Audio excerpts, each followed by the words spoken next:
নজর রাখবো পরবর্তী সংবাদে।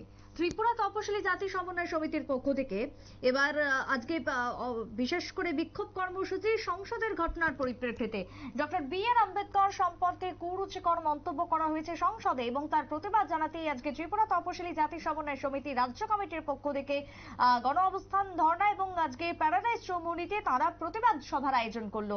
এই প্রতিবাদ সভাকে কেন্দ্র করে কি বক্তব্য উঠে এসেছে তপশিলি জাতি সমন্বয় সমিতির পক্ষ থেকে সুধন দাসের, শুনুন। সমস্ত ধর্ম বর্ণের মানুষ তারা বাঁচার অধিকার পাবেন। সমস্ত স্বপ্ন নিয়ে দেশ স্বাধীন হয়েছে। স্বাধীন দেশের স্বপ্নকে সমন্বয়িত করে আমাদের দেশের সংবিধান রচিত হয়েছে ডক্টর বি.আর. আম্বেদকরের নেতৃত্বে। মূলত ডক্টর বি.আর. আম্বেদকরকে এই সংবিধান রচনা করেছেন এবং তাকে সংবিধান রচনার জনক বলা হয়। 1949 সালের 26শে নভেম্বর সংবিধান পরিষদ এই সংবিধান গ্রহণ করে। তার 75 বছর পূর্তি উপলক্ষে আমাদের দেশের সংসদে এই আলোচনা চলছে।